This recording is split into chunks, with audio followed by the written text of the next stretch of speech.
Me and my friend Alex, who I've talked about a couple of times on my channel, we used to play this game called Rocket League. And for those of you that don't play video games, Rocket League is pretty much soccer with cars. You know, when you're tired of being an adult for a little bit, we just like to turn on our games and just play and just do some mindless stuff. You know, it just feels good to relax and decompress. But a couple of months ago, we were um, we were playing and like I was just clanking every single shot, like wide open shots on the net, and I would just miss. I'm like, dude, like what's going on? Am I getting worse as I play this game? Like just all of a sudden I was just really bad at the game for some reason. And what happened was there was a button. Oh, I got my controller here. So like there was a button, like this button right here. Sure, you can hear it clicking, but you could also hopefully you could hear that shake. Like something in my controller is busted. So like I wasn't able to like aim properly, and I didn't notice it because everything else looked normal. I could jump, I can drift, I can use the boost, I could do everything perfectly. But the slightest little thing I couldn't do was actually messing me up a great deal. So the way that my brain's been working, somehow I related this to real life. So, you know, the easiest question I could do is what's your broken button in your mind? You know, what's that thing that you had under control that's messing you up? You know, think about it like this. For those of you that are new to my channel, if I refer to my Charlotte days, my North Carolina days, I'm talking about my depressed days. I'm talking about when I was in the middle of my, coming to terms with my breakup and how I was having such a bad time with that. You know, the seeds of my depression, my self-doubt, my stress, like we're at a peak during this time. All right. So when I talk about the Charlotte days, that's what I'm referring to if you're new to my channel.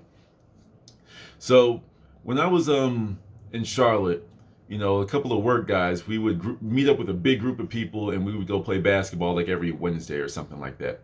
You know, like every Wednesday. So it was like something that I found like to be a good outlet. And before I was in like the true stress mode, like I was still killing it. You know, I've been a basketball player my entire life and I've been a beast at shooting. Like I've always been a shooter. You know, 3-point, well, that was my game, you know. And I was meditating the other day, and this was like a small thing I never forgot. And it came back to me during that meditation where the stress, when it caught up to me, it was the first time that it reared its head in a different place. Not only just in the relationship, but it started to rear its head in all of my hobbies, my video games, my reading, my spiritual journey, all this type of stuff. It was just popping up and popping up everywhere. Because I thought I was handling it, but you know I had less emotional intelligence at that time, so I was not nearly handling it the best way that I could have been. So in that meditation, I remember that day where it was the first time I doubted my jump shot. My jump shot was automatic. Like, you know, we play a sport for a certain amount of time, everything just becomes muscle memory. I'm wide open, cool, no one's around me, shot. You know, but that was the first time, like I remember I got the ball wide open and I said, man, I hope this goes in. And like shot.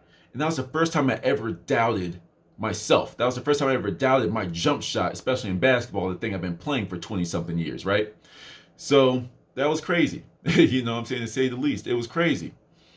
And that just goes to show how stress, how doubt, how all those negative things can affect you in different levels.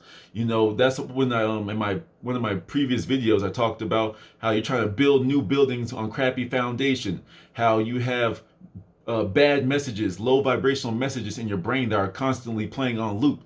This is another thing. What's your broken button? What's that thing that you're either avoiding? What's that thing you're suppressing? What's that thing that you are not handling as well as you should be?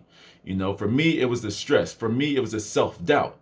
What's yours? You know, so I hope this help put things into perspective a little bit. You know, everyone has these buttons, and just like, you know, in real life, I understand you can just go get another controller, but you can't say, oh, I'm gonna go get a new brain, a new mind, a new soul. That's not how this works. So, but what are you gonna do with that controller in your mind? Are you gonna fix it, or are you gonna try to get a new one, like have a new paradigm shift in your thinking, or are you just gonna make a proper tweak?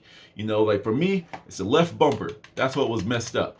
But I guess if you want to use this analogy, I was trying to fix the B button, I was trying to fix the X button, the Y button, the A button. I was trying to fix all these buttons except for the one that needed to be fixed the most. You see what I'm saying? So what's that thing for you? You know, so I hope that made sense. I hope that metaphor made sense. But, you know, it just came to my mind and I thought I'd record it. I hope this helped y'all out. To the next one.